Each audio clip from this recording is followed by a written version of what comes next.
Muy buenas noches, bienvenidos al programa Al Día, programa que produce TAC Televisión y Nortevisión.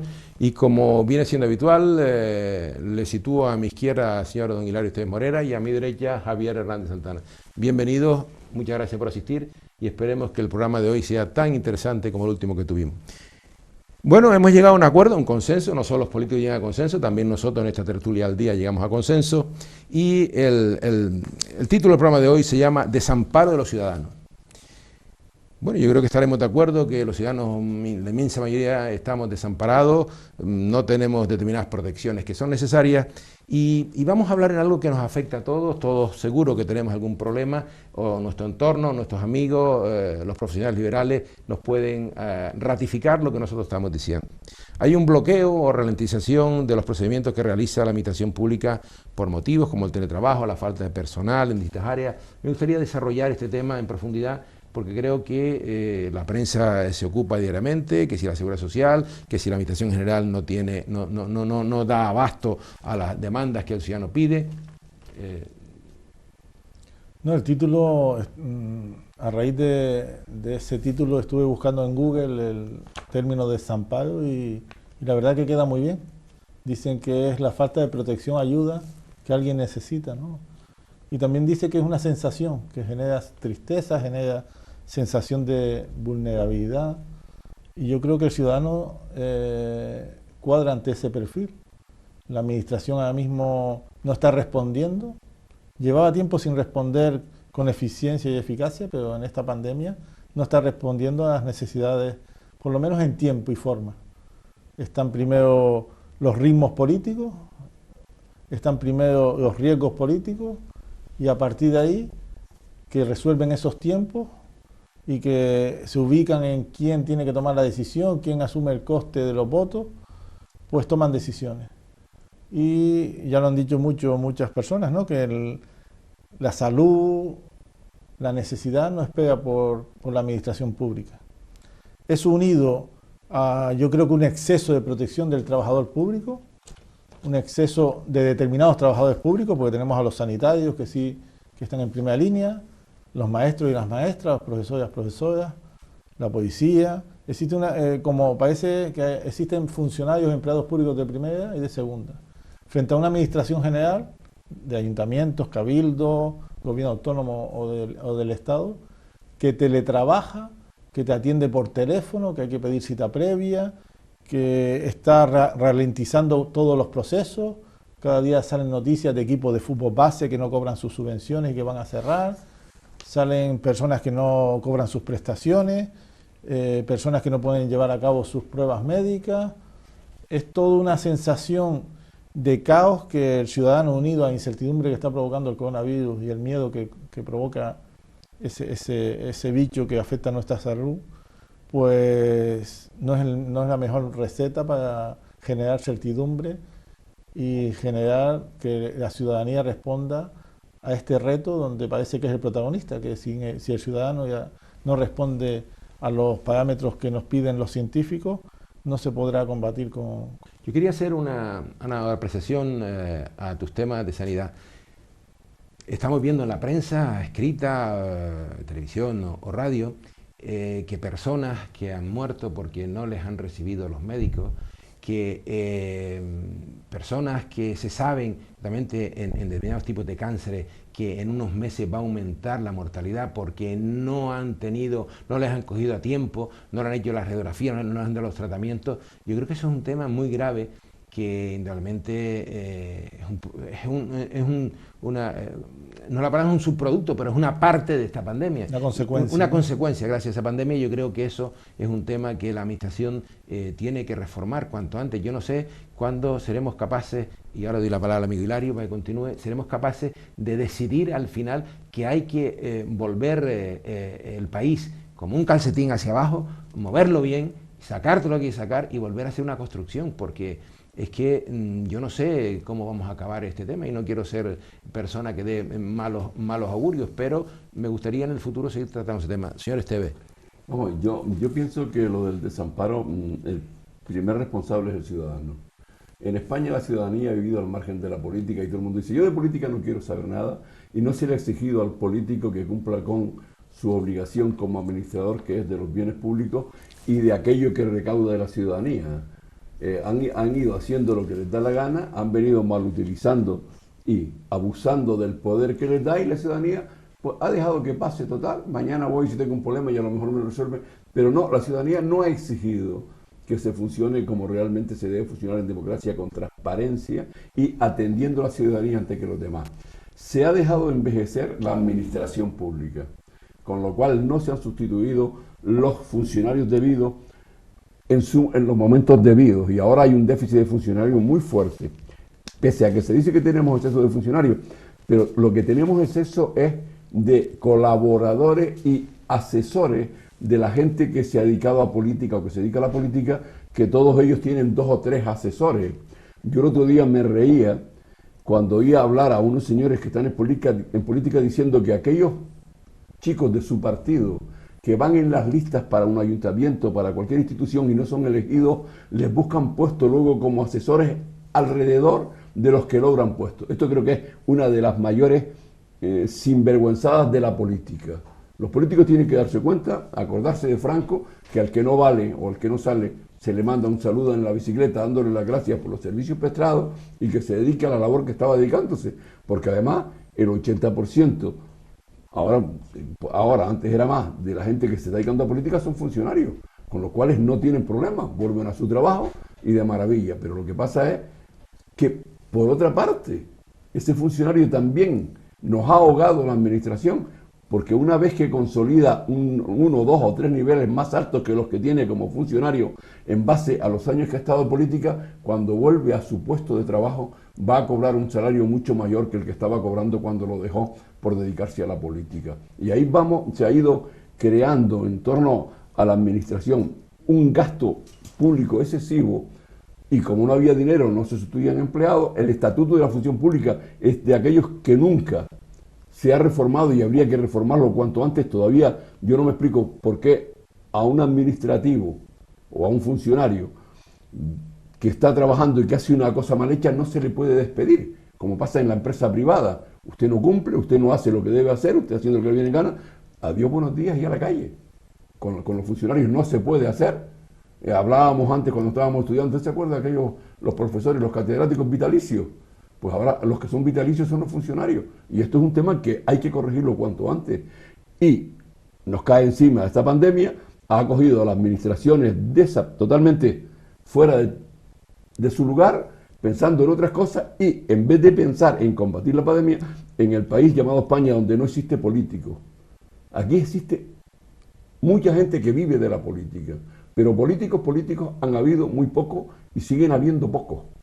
Solo están pensando en ellos, en sus amiguetes y en su partido, con lo cual tiene usted la referencia que siempre he hablado con usted. El PP es de los pocos partidos que nunca ha apoyado cosas de otros partidos para sacarlas adelante. Solo hay que sacar adelante las que ellos proponen y las que ellos quieren.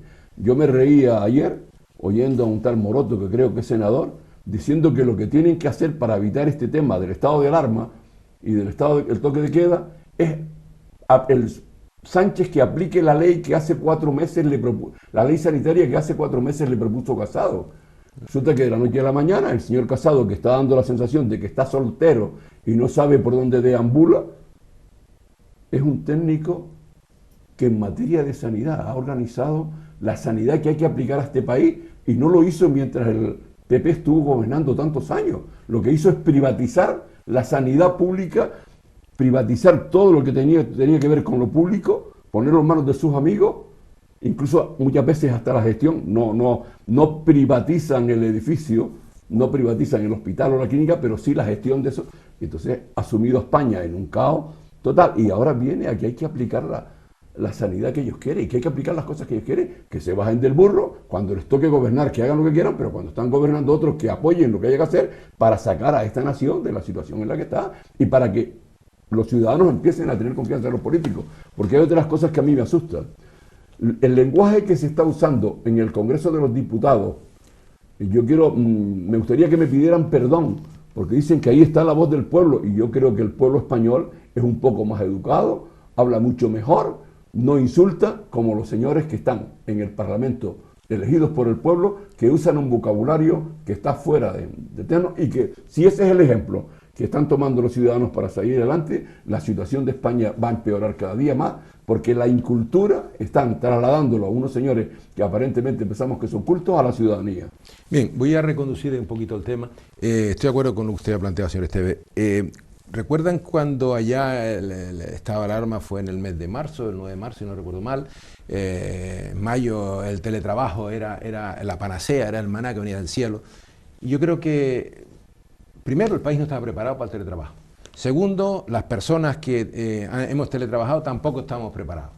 Y tercero, creo que ahora se están viendo las gravísimas consecuencias de que al estar trabajando fundamentalmente funcionarios, la inmensa mayoría de ellos, y trabajadores de ejecutivos de empresas, en los bares y restaurantes que se montaban alrededor de esos ministerios, esas direcciones generales o esos gobiernos autonómicos, pues están cerrando, se están desapareciendo. Y yo creo que para hacer el teletrabajo, yo creo que hay que primero que enseñar. Segundo, y ese es el problema que tú comentabas antes, fundamentalmente la seguridad social, donde llamas, la prensa estos días ha publicado alguna página extensa, creo que, si no recuerdo mal, fue en Canal 7, donde se comentaba la gravedad del tema, los funcionarios que se han jubilado, los funcionarios que no se han repuesto. Yo creo que España, efectivamente, tal vez la culpa tengamos los españoles que hemos vivido un poco en nuestro tema, lo que teníamos que hacer y no hemos olvidado, no nos hemos preocupado de más allá de la segunda o tercera línea del bosque, no nos hemos preocupado de qué ocurre en la administración y hemos vivido, nos resolvían las cosas y caminamos. Yo creo que eso ha sido, creo que ahí hay un gran problema que hay que resolver y que no se ha resuelto y yo no sé cómo lo van a resolver los que tienen que resolverlo. Y yo creo que se han tocado varios palos, ¿no? de la misma mesa. Por un lado, lo que decía Hilario, ¿no? La funcionalización de la política. Yo no sé si hay algún estudio, pero es tremendo la cantidad de funcionarios y funcionarias que son políticos. Creo que en el Parlamento Nacional, en la legislatura anterior, estaban en el 45% de los políticos eran funcionarios y funcionarios. Es que eso rompe un equilibrio, porque entonces el funcionario legisla para sí mismo, no para el ciudadano. ¿Qué es lo que pasa con el teletrabajo? Con los procedimientos administrativos, se hacen para el funcionario. Cuando se diseña el teletrabajo, se diseña para el funcionario, no para el ciudadano. Los servicios de atención al público no pueden teletrabajar, tienen que estar con el ciudadano. Usted me dice intervención, que hace procedimientos internos de control presupuestario, se puede hacer desde casa. Pero atender al ciudadano tiene que estar en la oficina con los medios apropiados. Hay 25 alumnos en un aula y no puede atender usted a un ciudadano. O muchas veces mi madre no la puedo acompañar yo porque solo puede ser de uno en uno. ¿Cómo va a ser eso? Entonces, los procedimientos se hacen para los funcionarios, no para el ciudadano. Después el tema de los asesores. Se ha desnaturalizado. Un asesor es alguien que complementa. Un político no tiene por qué saber, no tiene por qué ser un especialista de algo. Puede tener su persona de confianza, pero que sepa del tema. Si es urbanismo, que sepa urbanismo, son arquitectos, ingenieros. Si es de economía, si es de lo que sea, complementa ese concepto técnico y además es de su confianza, porque igual para comunicar con el funcionario que está allí necesita un intérprete que sepa del tema y que pueda coordinarlo. Pero al final lo que dice Hilario, los que no tuve 8 concejales, 9, el 10, 11, 12 y 13 asesores, aunque no sepan nada del tema. Eso no es asesores, eso hay que decirlo con todas las palabras, eso es enchufar, eso es darle un sueldo público a quien iba en tu lista. Y se hace con total descaro y sin ningún tipo de vergüenza. Entonces, igual que se ha pedido una evaluación de cómo se afrontó la pandemia en la etapa esa del 14 de marzo hasta mayo. Y dicen que no, que ahora no es momento de estar evaluando. Yo creo que sí. Como si fuera un problema ver qué se ha hecho mal y qué se ha hecho bien para mejorar. Pero ¿qué pasa? Van a detectar un montón de cuestiones que no se han puesto las pilas, que no quieren solucionar. Y que no quiere que se vea, que la ciudadanía no vea eso.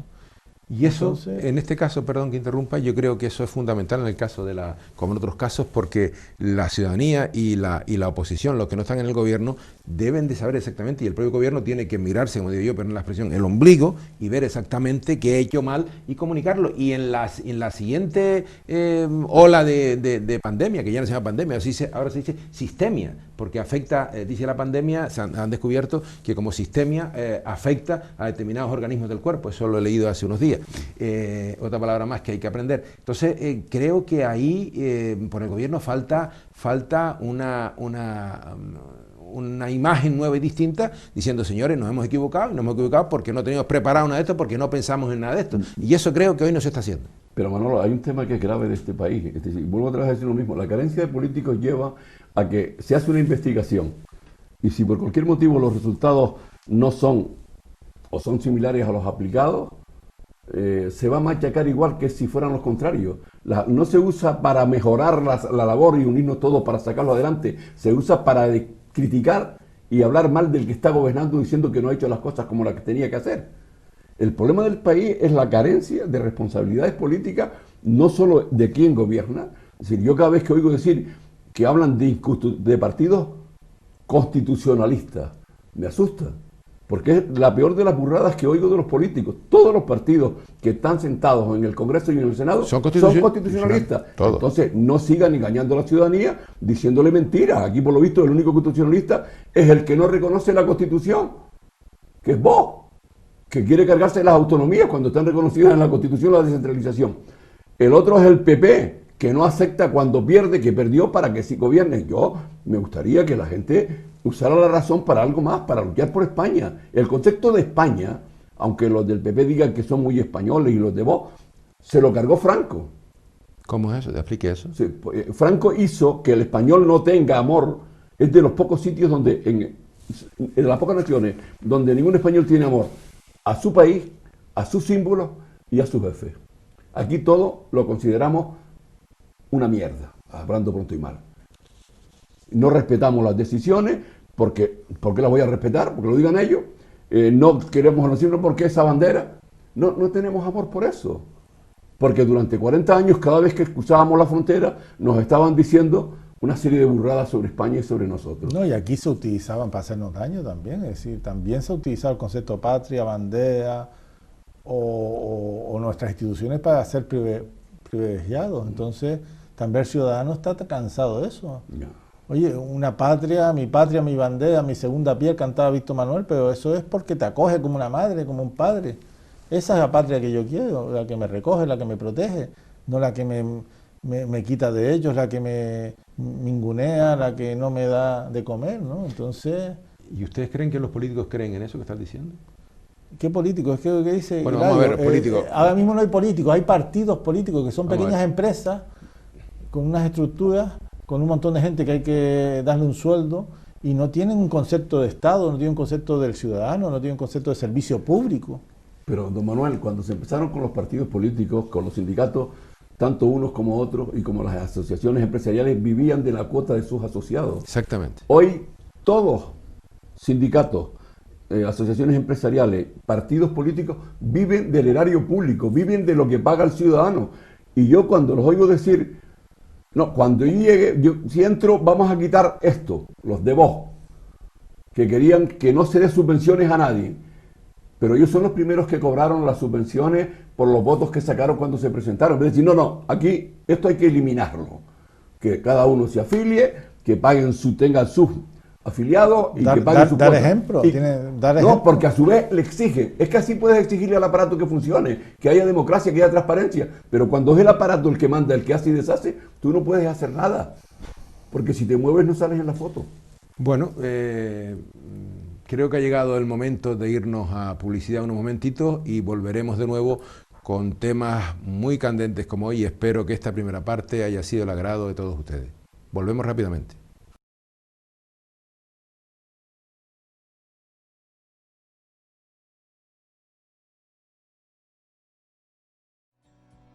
El ahorrador de electricidad estaminal es el único aparato del mercado comprobado que reduce el consumo de electricidad después de haberse instalado en miles de hogares en Canarias.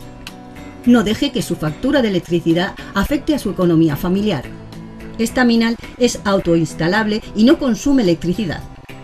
Staminal le garantiza una reducción de un 20 hasta un 35% de su recibo de luz. Diga basta al excesivo consumo de electricidad y llámenos ya al 928 481 249. Recuerde, puede ahorrar hasta un 35% de su factura de electricidad. Staminal, la seguridad del ahorro.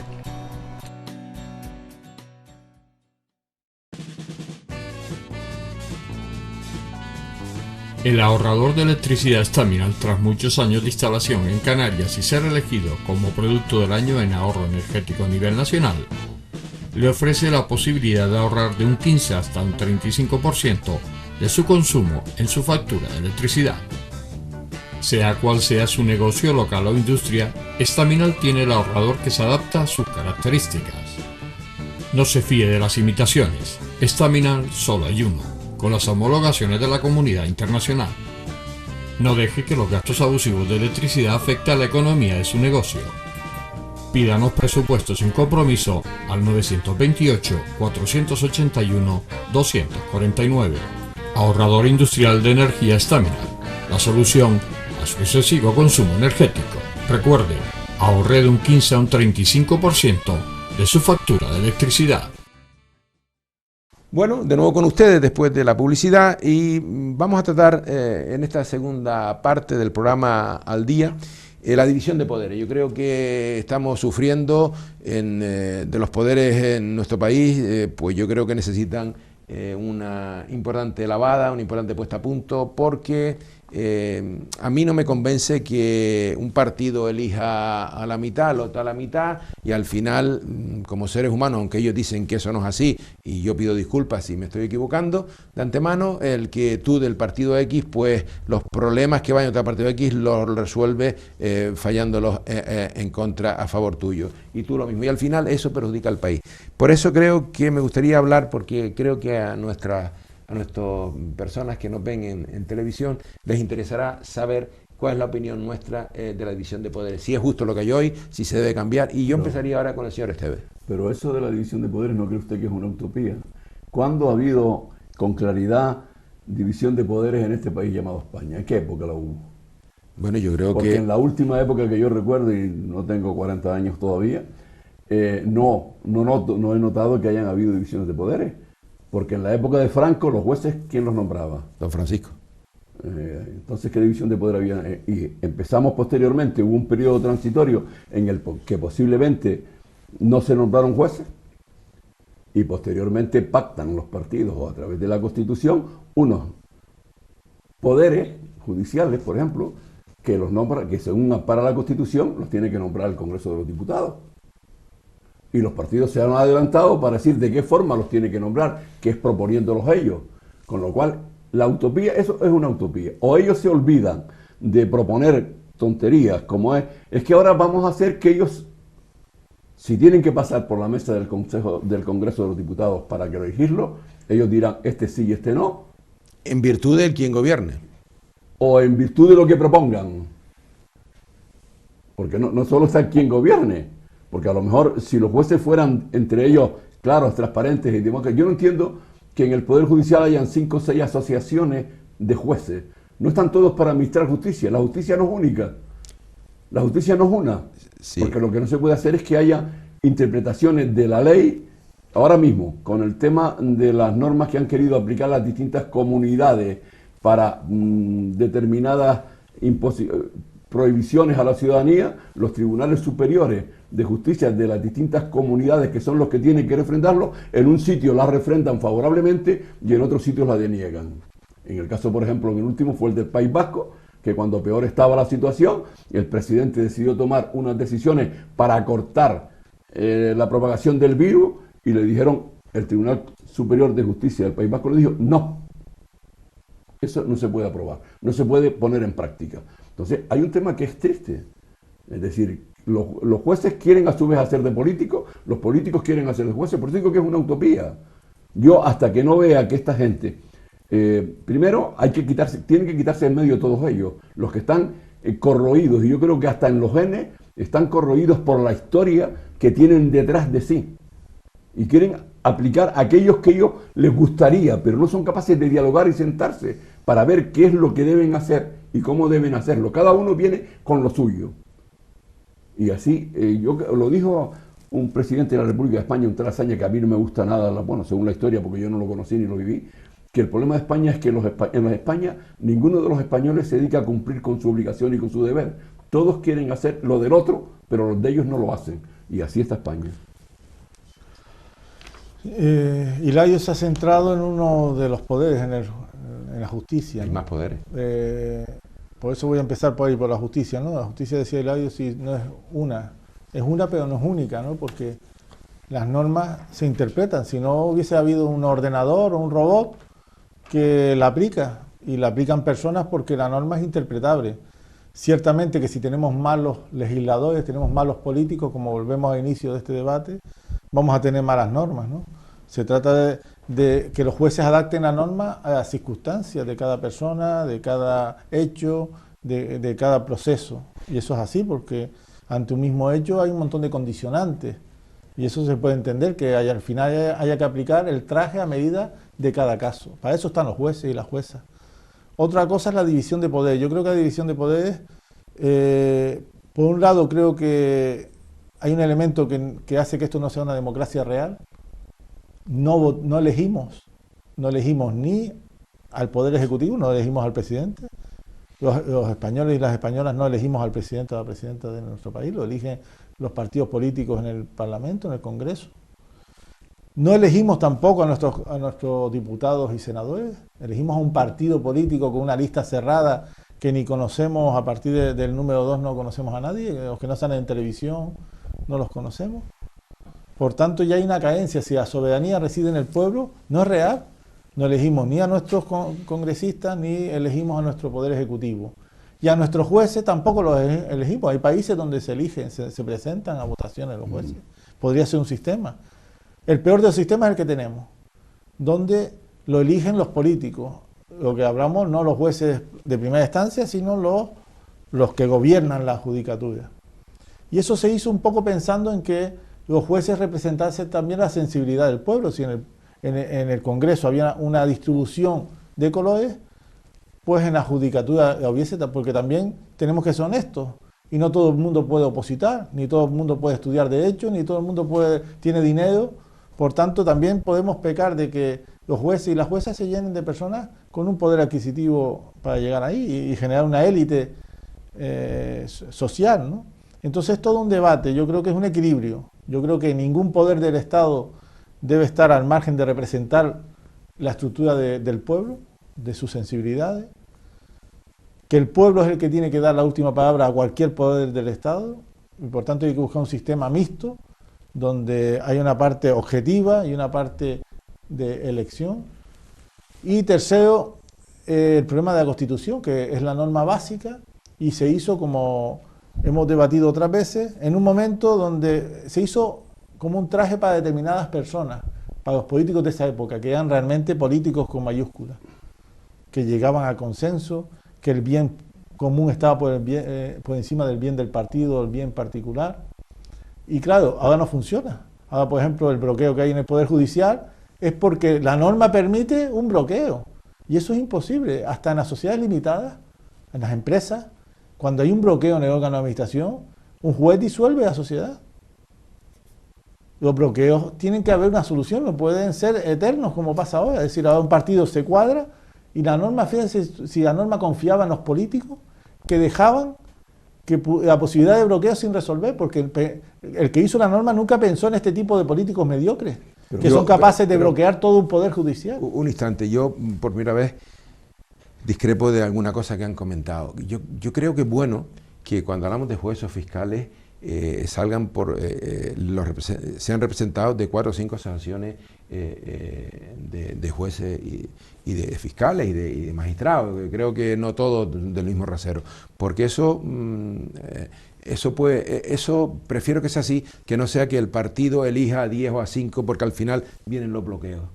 Y a mí eso me preocupa mucho, y creo que España tiene muchos problemas, pero tiene otro importante, que siempre decimos, no es el momento, ahora no, después, no, vamos a ver qué dicen las encuestas La reforma de la Constitución. La reforma de la Constitución es una cosa muy seria y estoy de acuerdo con Javier en que la del 78 se hizo con los perfiles de unas personas. ¿Nos gustaban o no nos gustaban?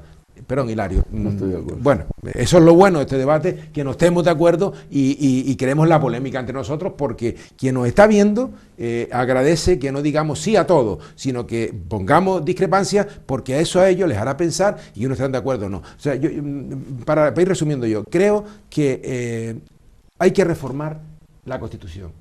El momento nunca será, por A o por B, nunca habrá un momento de sosiego y tranquilidad. Y creo que los partidos, como dice Hilario, constitucionalistas, deben en algún momento de sentarse en una mesa, esos líderes, porque claro, ¿tenemos líderes en España? Esa es la otra gran pregunta. Le dejo a usted hable. No, es que los partidos, esos partidos no son constitucionalistas. Se autodenominan constitucionalistas, pero a la hora de la verdad no lo son. Había una cosa cuando Javier habló de que nadie puede opositar, es que es otro de los fallos de la justicia, es que muchos de los jueces han sido elevados a juez por los partidos políticos, Claro. sin hacer ninguna oposición. Y ese es un fallo garrafal, porque luego el partido que lo ha colocado ahí, porque es un abogado de cierto prestigio o porque es lo que sea, como en esta región, en esta autonomía tenemos unos cuantos casos, le va a pasar la factura y le va a pedir que sus taxos los mire de otra forma. Eso es una de las primeras cosas que hay que olvidar. Que haya que hacer unas oposiciones más sencillas, más suaves o más cerca de la ciudadanía para que llegue, por supuesto que hay que plantearlo. El tema de la Constitución. Cuando se creó la Constitución sabíamos lo que queríamos y contra qué es lo que estábamos. Se quería llegar a la democracia y lo que se hizo es para dar un paso hacia la democracia. No sabíamos lo que era la democracia, ¿eh? Sí lo sabíamos. Porque teníamos un objetivo. Sí lo sabíamos, era un objetivo y habían experiencias de gente mayores que lo habían vivido en alguna época en la primera o en la segunda república. Pero el problema no era él, el problema es que la Constitución yo sigo pensando que no hay que reformarla, hay que desarrollarla. La Constitución no se ha desarrollado en nada. Por ejemplo, el artículo 14 me parece que es el que habla de la vivienda, que todo ciudadano tiene derecho a una vivienda digna, me parece. O el otro, que somos iguales ante la ley. Pero ¿qué se ha hecho? ¿Qué se ha legislado para que ese ciudadano tenga una vivienda digna? Nada. Llega al banco, te la embarga porque tú pediste una hipoteca para comprarla y te quedas sin vivienda. Te quedas en la calle tirado. Hay que seguirla pagando. En la Constitución, eso es inconstitucional, de acuerdo con la Constitución, porque el banco te quita tu vivienda, que es tuya, que la compraste. Otra cosa es que ahí es donde los gobiernos están. Todos somos iguales ante la justicia. No somos iguales, y lo dice, no se ha desarrollado de qué forma somos iguales y cómo se aplica la justicia a todos por igual. Tú decías antes que la justicia no es única, no, pero lo que no pueden haber es interpretaciones de los jueces que sean contrarias y distintas unas a otras, porque eso quiere decir que la justicia también, los jueces, tienen que reunirse periódicamente para un poco estudiar y ver en qué y por qué tienen aquellas sentencias contradictorias de unos con otros.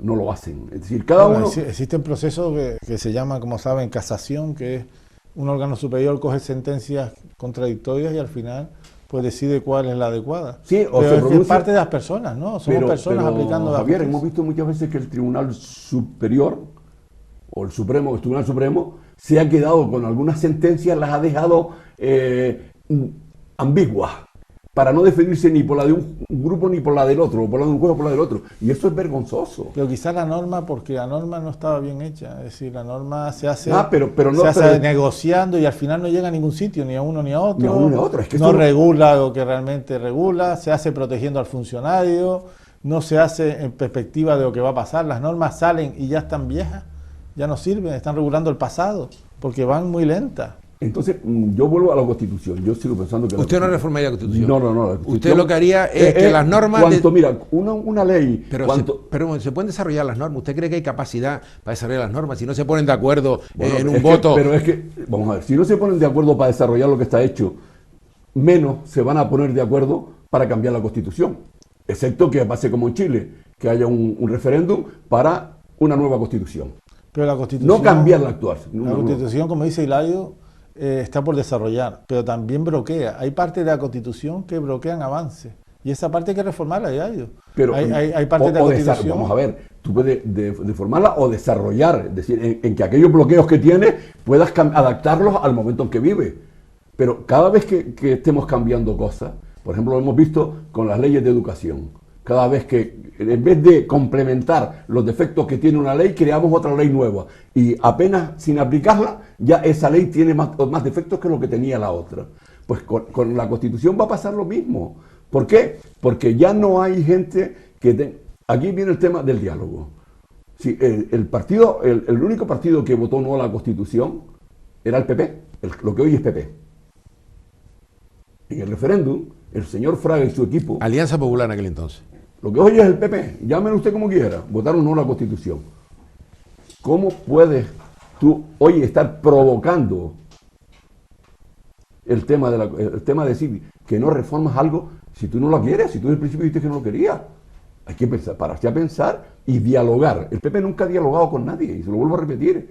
O impone lo que él quiere o no se hace nada. Y de eso, ahora estoy de acuerdo contigo, pues ahí están los bloqueos que se contemplan, pero eso se puede cambiar sin necesidad de reformar. Perdón. Ellos solo han reformado aquellas normas que les ha exigido Europa y sobre todo todas relacionadas con dinero. Hablamos de bloqueo en la última parte del programa, ¿les parece bien? Bien, pues nos vamos a publicidad, unos minutitos, y volvemos con ustedes en la tercera y última parte de este programa, que creo que el desamparo a los ciudadanos, creo que ha valido la pena hoy trabajarlo, y yo creo que ustedes estarán también a gusto con ese programa. Volvemos enseguida. El ahorrador de electricidad Staminal, tras muchos años de instalación en Canarias y ser elegido como producto del año en ahorro energético a nivel nacional, le ofrece la posibilidad de ahorrar de un 15 hasta un 35% de su consumo en su factura de electricidad. Sea cual sea su negocio local o industria, Staminal tiene el ahorrador que se adapta a sus características. No se fíe de las imitaciones, Staminal solo hay uno, con las homologaciones de la comunidad internacional. No deje que los gastos abusivos de electricidad afecten a la economía de su negocio. Pídanos presupuestos sin compromiso al 928-481-249. Ahorrador industrial de energía Staminal, la solución a su excesivo consumo energético. Recuerde, ahorre de un 15 a un 35% de su factura de electricidad.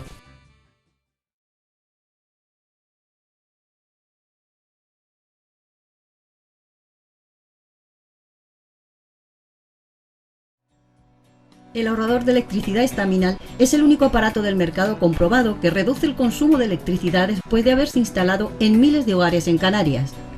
No deje que su factura de electricidad afecte a su economía familiar. Staminal es autoinstalable y no consume electricidad. Staminal le garantiza una reducción de un 20 hasta un 35% de su recibo de luz. Diga basta al excesivo consumo de electricidad y llámenos ya al 928-481-249. Recuerde, puede ahorrar hasta un 35% de su factura de electricidad. Staminal, la seguridad del ahorro. Bien, llegamos a la tercera parte de este programa de esta noche, Al Día, programa que produce TACA Televisión y Nortevisión, y vamos a hablar un poquito del diálogo, la comunicación, que creo que a los políticos, a los partidos les falta. Es un tema que ellos no sé si no lo necesitan o ellos se hablan por señas, por humo, no lo sé. Y hablar también de los jóvenes. Yo creo que se les está echando la culpa a los jóvenes de la situación, que si los jóvenes son los que contagian. Y yo creo que hay que matizar. Hay jóvenes, por el motivo que sea, que se reúnen, salen sin mascarilla, pero hay otra parte de los jóvenes que son jóvenes, entre comillas, conscientes del tema. Y me gustaría también hablar sobre el futuro de los jóvenes, cómo está la situación de los jóvenes. Dediquémosle estos minutos de programa a este tema. Habíamos dejado el tema hablando del diálogo en los partidos. Javier, tú, el más joven de este grupo, ¿crees que hay diálogo? Bueno, no es difícil ser el más joven de este grupo, pero ya que usted lo afirma, voy a comenzar con el diálogo, ¿no? Realmente, ¿qué es diálogo? Diálogo tiene que tirarse las piernas unos a otros, insultarse. Claro, ¿Eso es porque diálogo? yo creo que hay que hacer un diálogo constructivo, ¿no? Es decir, con la finalidad de buscar la mejor solución, ¿no? Y ahí los señores políticos actuales, porque es que me fastidia decirles políticos, porque no lo son. Entonces, habrá que inventar otra terminología, pero ¿cómo le podemos son llamar? empleados de un partido político. Los que nos para defienden. mí son empleados de un partido político. Los que nos defienden. Sí, los que Sí, porque aparte de tanto criticarlos, ya ellos están tranquilos, ya no les importa, ya les resbala, ya es como un mal. Los ciudadanos, pues bueno, hay que pagar a los políticos, hay que pagar el IBI, y nosotros tenemos que trabajar y seguir emprendiendo y haciendo cosas. Entonces, el diálogo tiene que ser un diálogo constructivo, un diálogo formado, un diálogo con conocimiento. Y para eso falta mucho, ¿no? Es decir, ahora mismo siguen mandando los asesores de comunicación, se pregunta uno dónde se hizo el discurso del señor Casado, o quién montó la estrategia del señor Sánchez. Por tanto, estamos ante experimentos, ante laboratorios, ante unos señores que son muy expertos, se supone, en comunicación para engañar a los ciudadanos y que voten a lo que ellos crean, pero realmente no hay un diálogo honesto, un diálogo formado, un diálogo constructivo, serio, que nos lleve de la mano, sobre todo en una situación como actual. No hay otro camino, sino el virus, si fuera una persona, estaría contentísimo porque está acampando a sus anchas, mientras nosotros estamos discutiendo del sexo de los ángeles en el Parlamento, y eso falsas mociones de censura. Hablamos la palabra al amigo Hilario, eso da lugar a una necesidad de seguridad sanitaria que no la hay, a una perspectiva de futuro oscuro y sin salida, a enfocar la educación a crear ciudadanos cívicos y la pérdida de confianza en las salidas profesionales. Todo eso da lugar a este cóctel que se agita y da la preocupación que hay hoy en los jóvenes, que son el futuro de este país, como bien dice Hilario, llamado España. Señor Esteves, tiene usted la palabra. Vamos a ver, Manuel, tú hablas de diálogo. ¿Cómo quieres que haya diálogo y con quién debe haber el diálogo? Porque los partidos, en los propios partidos... ¿Entre ellos tiene que haber diálogo? No, en los propios partidos no existe diálogo. Es decir, un partido cualquiera, dentro del partido, para discutir las cosas, para discutir las listas, para hablar de lo que quieren hacer, no dialogan. Cogen a dos señores, le encargan que hagan una ponencia y que hagan una cosa, y esto se discute y esto es lo que se saca adelante. A veces se admiten pequeñas cosas, pero que no van al fondo de la cuestión. Todo esto se fundamenta en lo que hablábamos antes, de que existe un aparato del partido, que es el que controla y dirige el partido, pero que ni siquiera funciona. Han tomado el ejemplo de las empresas, porque ya podían tomar el ejemplo de las empresas y fusionar como un comité de empresas bien organizado para hacer las cosas, para producir a la empresa. Los partidos ya no se dedican ni siquiera en estudiar las necesidades que tiene la población para hacer los programas electorales y recoger en ellos las necesidades y cómo satisfacerlas. Ya van a poner lo que ellos creen que deben hacer porque saben más que nadie. No dialogan con su gente. ¿Cómo le va a pedir usted que dialoguen? Por ejemplo, lo estamos viendo y reconociendo lo del PP. Lo que hace el señor Casado, quito a este aquí, lo pongo allí, lo pongo para allá, sin consultar con el resto de sus compañeros, porque él es el dueño del partido. Parece Sánchez. ser que el señor Sánchez tampoco se anda corto en el PSOE. Del señor de Podemos no hablemos. Es decir, que prácticamente todos los partidos, aquellos que venían a luchar contra la casta, han caído en la casta, son la casta. Es que entonces, la casta es un virus de verdad. No, yo no creo que sea un virus, ¿No? Yo creo que no. Depende de la formación de las personas. Si aquí es donde yo solo creo en la persona.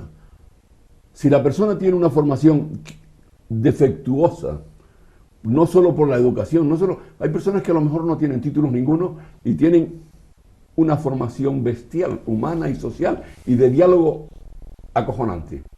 Y hay otras personas que con muchos títulos no son capaces de dialogar porque se creen que lo saben todo y quieren imponer su criterio. Esto es lo que está pasando con los políticos. Ellos tienen ahí su grupo de asesores. Yo me recuerdo uno del PSOE, un tal Sevilla, que se marchó porque en el partido le echaron atrás una ponencia que había elaborado. Imagínense hasta dónde llega ya el tema. Es decir, en vez de decir que se equivocó, no me voy porque no quiero discutir. Cuando uno se equivoca, pues tiene que reconocer que se equivoca. Los partidos nunca se equivocan. Y cuando se dice, no, es que lo dice el partido. Los partidos no dicen nada, lo dicen las personas. El problema es que todo esto es un problema de personas. En este país llamado España no hay personas que quieran dialogar, no hay personas que les guste dialogar. Se dialogó para la Constitución porque todo el mundo quería salir de la dictadura y crear algo que fuera un juego de democracia. Pero los que estuvimos en el principio metidos en el meollo nos dimos cuenta de las puñaladas que habían por detrás, traperas, de los que formaban los partidos, que era vergonzoso. Usted imagínese cómo sería el tema, le voy a poner un ejemplo. Don Santiago Carrillo, cuando se vino a España, cuando entró, ¿con la peluca? No, olvídese de la peluca, ya lo habíamos visto montones de veces sin peluca. Formó su partido y se presentó a las elecciones. ¿Sabe cuántos diputados sacó? Poquito. Poquito. ¿Y qué hizo después? No siguió luchando para que su partido creciera y tuviera. Se metió en la casa común de las izquierdas que se llama PSOE. ¿El PSOE qué hizo? Abandonó lo que era la izquierda, don Felipe González Márquez, porque era un lastre y se transformó en una, ni siquiera en socialdemocracia, en una democracia cristiana. En Suresme. Mala. No, lo de Suresme todavía ahí había una poca posibilidad, pero no llegó. Suresme fue un golpe de Estado de Felipe González contra Redondo. Es decir, que si vamos a ver, no ha habido diálogo, no hay transparencia, no hay información interna, no hay formación de las personas. ¿Cómo quiere usted que dialoguen para cambiar qué hay para ir a dónde? Vamos a ver si Javier nos aclara un poco. Es cierto que si uno quiere tener papa, la semilla tiene que ser de papa. Y hay que regarla después. Y la semilla tiene que, si son tomates, de tomate. Los partidos políticos no pueden generar diálogo, porque lo ha dicho ya ellos. Porque dentro de ese partido no hay diálogo. ¿En ninguno? No hay, en la reciente pseudomoción de censura de Vox, hasta el último minuto el partido estaba esperando a que el señor Casado en su despacho, en su casa, decidiese qué votaba todo el partido. Y nadie opinaba nada. Hasta doña Cayetana Álvarez de Toledo votó a favor. Por tanto, no puede generar democracia y diálogo una estructura que no tiene democracia y diálogo. Y ahí entramos en el tema de los jóvenes. Vamos a los jóvenes. Nos queda poco tiempo y vamos a dedicarle los pocos tiempos que nos quedan. Yo sé que a ustedes les cuesta hablar de los jóvenes y les sale más hablar del pasado. Pero no, yo fui joven. Él tiene espíritu joven. Usted fue joven, pero en la época que estábamos hablando el señor Hilario de Suresme y de todo eso. Claro, cuando el señor Esteves, que es un poquito mayor que yo está. Pero vamos al grano, los jóvenes. Los jóvenes, yo creo que el peor peor defecto que tienen es su mayor virtud, que es la juventud. Son jóvenes. Y por definición no tienen la madurez suficiente para comportarse de determinada forma o tomar determinadas decisiones. Y los que somos padres sabemos que esa madurez se sustituye o con la autoridad, o con diálogo, o con ejemplo. Y no han tenido nada de eso, no han tenido ningún tipo de esos ingredientes por parte de la administración pública. Han tenido una imposición de encerrarlo, de no salir, de no hacer, y sin ningún proceso de competencia. Venía de una realidad donde el joven estaba muy protegido por su familia, en una universidad que no lo forma y en una escuela que no lo forma como ciudadano, sino que le mete unos conocimientos que ahora a ellos hasta le parece ridículo, porque a golpe de botón lo tienen en Google, en vez de generarle inteligencia emocional, competencia de razonamiento, de crítica, de diálogo, de comportamiento, de innovación. Para eso hay que cambiar mucho la universidad. Claro, pero entonces hemos creado un modelo de joven que ahora queremos que se comporte como un robot y que tenga la madurez de un adulto. Eso no es posible. Entonces hay que darle alternativas, hay que que sea un proceso, y que toda maquinaria del Estado y de la educación y de la familia ahora tiene que estar centrada, lo dije al final del curso pasado, dejen los dichosos conocimientos. Estaban los profesores y las profesoras empeñadas, no vamos a dar todo el curso. Preparemos a los jóvenes y a las jóvenes para esta pandemia que va a durar tiempo. Vamos a intentar que comprendan en qué situación estamos, que los propios adultos nos están sobrepasando, pues cuanto más a ellos. Ayer me escribía mi hijo desde Granada en el WhatsApp y puso tal cual: papá, es que yo no me había enfrentado a todas estas cosas. Y ahora no sé cómo actuar y te tengo que preguntar, y a veces hago cosas. Y el joven está culpabilizándose y está falto de ilusión y está etiquetado y está desconcertado. Sí. Y encima mandando a nosotros el mensaje de que van a matar a sus abuelos y de que son unos asesinos, poco menos. No, hombre, son el futuro. Hay que meterlos en vereda, pero hay que darles ilusión y hay que darles alternativas, y que las cosas son un proceso. Por muchas prisas que este bicho tenga, tenemos la obligación con los jóvenes de darle perspectivas, porque si no, una sociedad sin ilusión, el joven es una sociedad sin futuro. Es que podemos perder otra generación más, y perder una generación no nos lo podemos permitir este país llamado España. Señor Esteves, le quedan poquitos minutos. Yo sigo pensando que si no tenemos juventud, no tenemos futuro. Y la juventud está ahí, y todos fuimos jóvenes y pasamos por distintas épocas. ¿Qué es lo que sucede últimamente? También hay un grupo de jóvenes, que es quizás el mayoritario, que se ha acomodado a seguir la corriente y no se ha parado a decir: no, esto hay que romperlo porque esto no me lleva a ninguna parte. ¿Pero por qué? ¿De dónde han aprendido eso? No lo han aprendido porque no se lo enseñan, lo que tú decías, la sociedad no le interesa. Pero sí han aprendido a acomodarse, ¿no? Porque la sociedad lo que le interesa es tener masa que mover. La sociedad de consumo los mueve hacia ahí. la sociedad y los partidos y la empresa, porque es un tema, todo va concatenado y ligado una cosa con otra. La empresa no quiere tener gente como antes que opine y que le diga, yo te contrato a ti para hacer esto y te limitas a hacer esto, y no, si ves que aquello que puedes hacer una cosa similar o parecida y me produce más beneficio, no me interesa. Yo quiero que hagas esto, porque yo soy el que mando en la empresa. Esto es lo que no han aprendido todavía los mayores. ¿Usted se recuerda que cuando estuvimos en la escuela hubo muchos problemas? No sé si recuerda, don Manuel, cuando estuvo en la escuela. Cuando se quisieron afrontar los problemas, la mitad de la gente que hacía se marchaba. Nos quedábamos 4 tontos a discutir y a preparar y a decir, mire, yo no puedo seguir estudiando esto porque usted no ha definido todavía la carrera. ¿Cómo va a ser? ¿Qué competencias tengo? Pero era igual, la mayoría que decían, a mí lo que me interesa es un título, ya veremos después. Tú veías en los periódicos, no queremos peritos industriales de la Escuela de Las Palmas de Gran Canaria ni de la de Cádiz. Tú le decías al director, maestro, esto hay que romperlo, esto hay que quitarlo, esto no puede seguir apareciendo porque es un desprestigio para la escuela y para los que estamos estudiando y para el profesorado.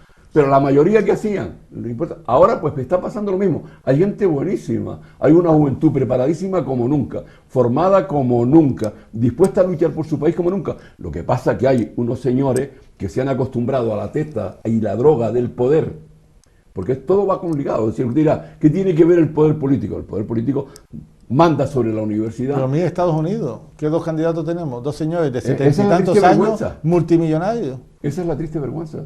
Y un tío que están pidiéndole, uno de los candidatos, que le debe a Hacienda no sé cuántos miles de millones, a la Hacienda pública del país al que él preside. Esta es la vergüenza a la que se ha llegado a la humanidad.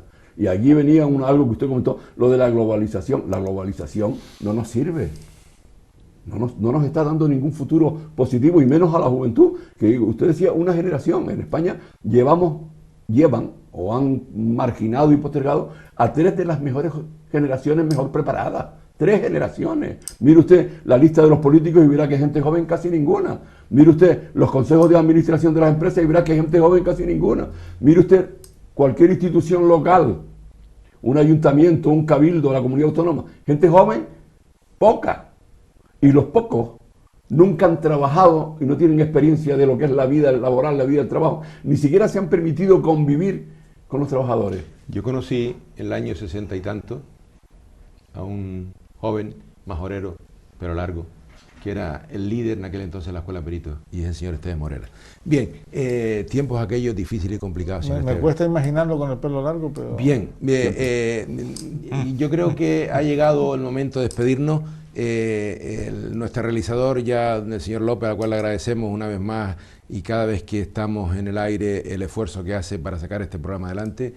A ti, Javier, gracias. Creo que hoy hemos puesto un programa interesante, lo hemos cerrado con una llamada de atención a los jóvenes. A ti, Hilario, siempre por tu crítica, que es una crítica constructiva, es un diálogo que tenemos nosotros aquí, a veces un diálogo de sordos, pero es un diálogo donde siempre llegamos a consenso.